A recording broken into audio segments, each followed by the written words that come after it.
next company is Scale, and Ben Chang will be the presenter. Ben, if you could stand over here, you'll have 6 minutes to present, and if you push the down arrow, that will advance the slides. Cool.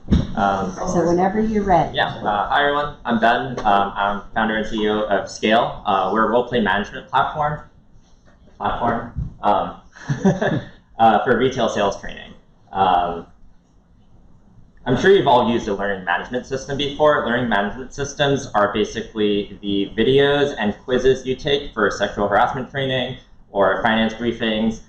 They're basically built for compliance, and they're not built for learning. They're just built to make sure that you get check marks for things. And retailers are trying to use learning management systems to build training solutions for their teams, but it just doesn't work because you're not going to learn how to sell by watching a video and answering a quiz, right? 80% of companies use an LMS, but they don't work outside of compliance. What does work is roleplay. Roleplay is the most effective way to increase sales performance for retailers, right? Because if you have people who are trained, who are trainable, and you give them continuous training and you incentivize them properly, they're great salespeople. Right? There are a few challenges, though, for role play in retail stores today. When you have hundreds of stores across America and only 2 or 3 sales reps per store, it's really, really difficult to train them. You're either going to have to send a trainer to every single location, which is incredibly expensive, or you're going to have to ask your people to do it themselves. Now, what happens when you ask them to do it themselves? Well, role plays are awkward. It's just an awkward kind of experience. So people don't do it. They say, you can kind of send out a Google form saying, hey, do a role play, submit the Google form, saying that you did the role play, and then people would just submit the form without actually doing it. So it's really, really difficult to track, and so there's no way there's no accountability for it, so it just doesn't happen. That's what Scale does. We connect retail employees together to practice sales skills like how do you greet a customer, how do you make a transition statement, how do you overcome objections, really, how do you make a sale, and how do you do it in a personal way? So we're on demand. Our app really does look like this. There's just one big blue button. You press it. It connects you with another sales rep in your company, and the two of you go through a guided role play session. So right now we have a PowerPoint deck. Instead of that, in the app, you have little cards at the bottom that tell you what to do. So we're kind of teaching the teacher how to teach while they're teaching.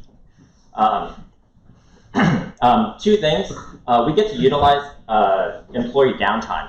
So in a retail store, imagine let's say AT&T store in Wyoming. On a Tuesday at 1 o'clock, there's one sales rep and there's no one in the store. Sales reps have 30% downtime where they're not doing anything.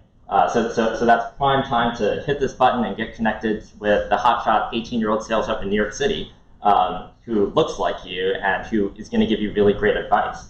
And this hotshot sales rep, hey, they have expertise already, right? They know all the content. That's why they're a top performer. You want that person to kind of spread their knowledge within your organization.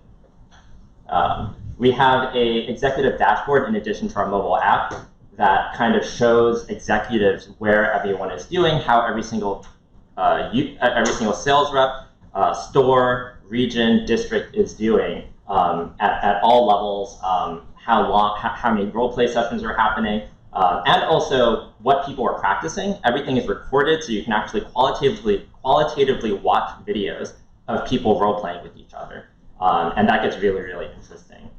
Continuous training deployment is incredibly important. How do you get people to continuously role play things? If you have a new idea for a training session right now, you kind of put it into a learning management system, and nothing really happens. Here, with Scale, you put it in, and immediately people start practicing it, and you can watch videos of them live practicing it. It's just so much better. The market opportunity, retail for us, there are 4.7 million retail sales workers in America. That's worth about $250 million. We're a startup, we're 6 people. So we're focusing primarily right now on a segment called wireless retail. So AT&T stores, T-Mobile stores, Verizon stores, Sprint stores, you get where I'm going. These stores, there are about 30,000 wireless retail stores in America with 150,000 retail sales reps. this is a great market for us to start on for a few different reasons.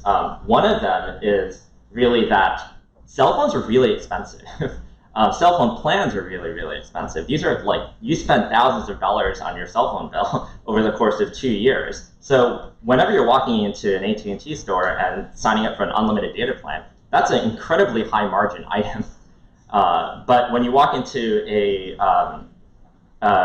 wireless retail store, the sales rep is 18 to 22 years old. They're not very well trained. And if you look at the Google Maps or Yelp scores for a lot of AT&T, T-Mobile, Verizon stores, they're just not very good. People are literally angry. They leave the stores angry. There's definitely a very leaky funnel inside the store. And each missed opportunity is especially in wireless retail, is at least $100 in missed profit. Stores see roughly 300 opportunities on average per month. If we can get them to just capture one more of those, then our product is 100% worth it, right? The reason why employers aren't trained very well is because, well, there's incredibly high turnover in retail, right? Sales reps don't really stick around very long. They're there for 3 months. Oops, am I done? Go ahead. Give you another. Cool. Example, customer go wireless. They spend $10 million a year on onboarding, which is a lot. And the reason is because, well, they have to hire the entire sales force every single year, essentially. This is our wireless retail deal pipeline. So we're an existing company. We have a product. We have customers. They're paying us. We're currently talking to all of these guys, in addition to about 70 more on top of this. This is just the wireless retail side of things. This is kind of like how much the annual contract would be worth for each one of these guys. I kind of listed deal stage over here. We have 3 deals in the decision maker phase where we're just basically talking to the decision maker and trying to get them to sign the contract.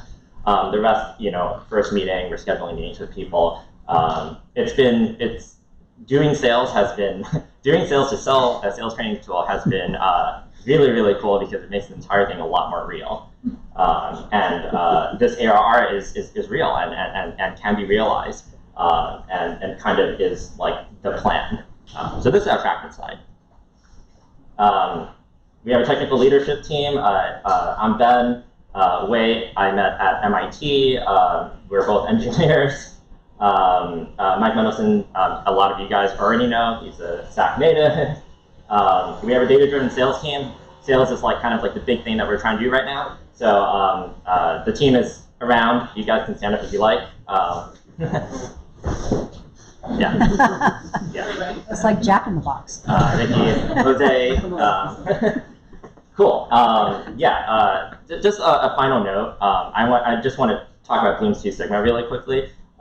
Bloom's 2 Sigma problem, basically, educational psychologist Bloom, he figured out that if you do one-on-one tutoring with mastery-based progression, you get 2 standard deviations more learning than a conventional classroom. Right? That's amazing. Imagine if every single person had a private tutor. The only issue is it's incredibly expensive to have a private tutor. Only the top 1% of America can afford that. Scale makes this cost-effective at scale. Now everyone can have a private tutor for anything. We're not just doing sales training. We're doing education.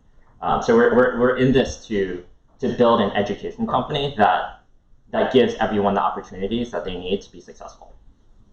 Yeah. So you heard about I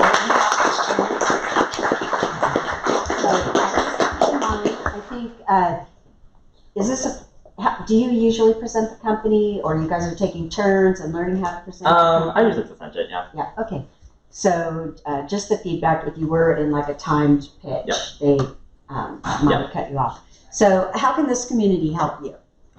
So we have raised about $250,000 in angel money. With another $250,000 coming in. So we're probably going to start raising kind of a VC round.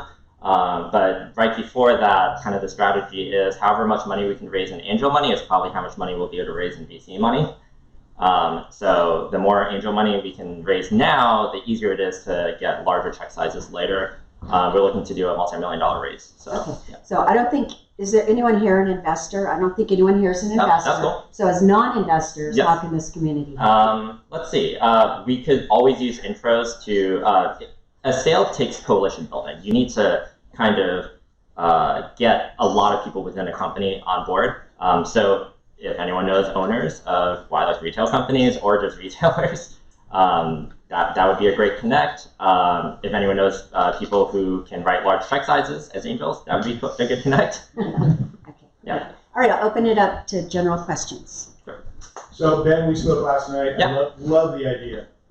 Kind of linking the last presentation to this one slightly. I guess it's a suggestion more than a question. I think you have to help the companies design a carrot and stick, a reasonable carrot and stick mechanism. I mean, I think that has to be almost upfront because, as we heard from our millennials, they don't like to talk on the phone.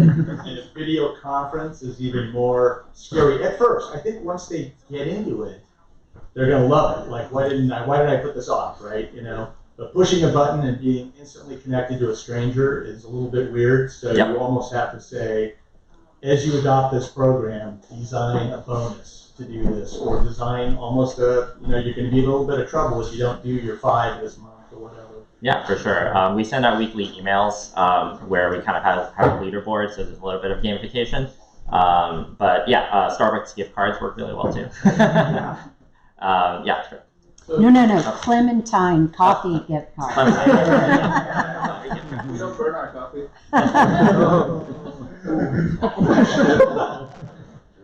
Yeah, sure. Quick question on U.S. market. I know the team's U.S. based. Have you considered international markets? Yeah, for sure. I mean, there's just like internationalization language issues that I'm sure we can solve. I've internationalized apps before. It's just, you know, as an initial market with 6 people, Yeah. we're mainly targeting the US right now, and Canada.